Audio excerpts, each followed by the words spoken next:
নমস্কার। আফ্রিকা, কবিগুরু রবীন্দ্রনাথ ঠাকুর।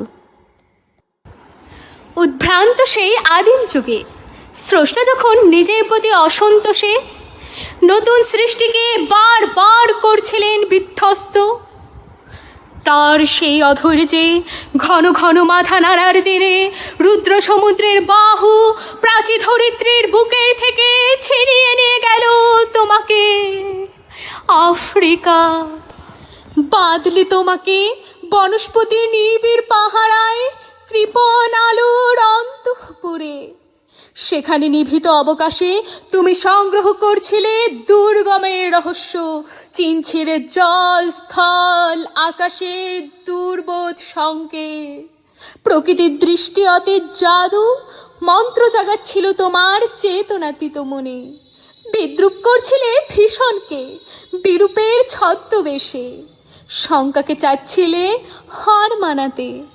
আপনাকে উগ্র করে বিভীষিকার প্রচণ্ড মহিমায় তাণ্ডবের দুন্দুভিনাদে।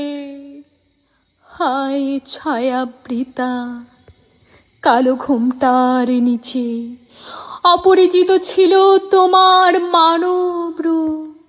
উপেক্ষার আবিল দৃষ্টিতে এলোরা লোহার হাত করি নিয়ে নৌজাদের তীক্ষ্ণ তোমার নেকড়ের চেয়ে এলো মানুষ ধরার দল, গর্বে যারা অন্ধ তোমার সূর্যহারা অরণ্যের চেয়ে।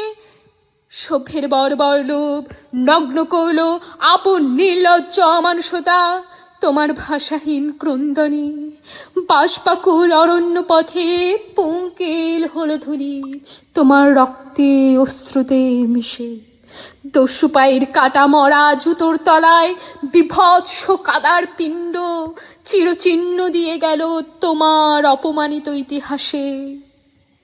সমুদ্র পাড়ে সেই মুহূর্তে তাদের পাড়ায় পাড়ায় মন্দিরে বাজছিল পূজার ঘণ্টা। সকালে সন্ধ্যায় দয়াময় দেবতার নামে শিশুরা খেলছিল মায়ের কোলে। কবির সঙ্গীতে বেজে উঠেছিল সুন্দরের আরাধনা। আজ যখন পশ্চিম দিগন্তে প্রদোষকাল, ঝঞ্ঝা বাতাসে রুদ্ধশ্বাস, যখন গুপ্ত গহ্বর থেকে পশুরা বেরিয়ে এলো, অশুভধ্বনিতে ঘোষণা করলো দিনের অন্তিম কাল। এসো যুগান্তরের কবি, আসন্ন সন্ধ্যার শেষ রশ্মিপাতে দাঁড়াও ওই মানহারা মানবী দ্বারে, বলো ক্ষমা করো। হিংস্র প্রলাপের মধ্যে সেই হোক তোমার সভ্যতার শেষ পুণ্যবাণী।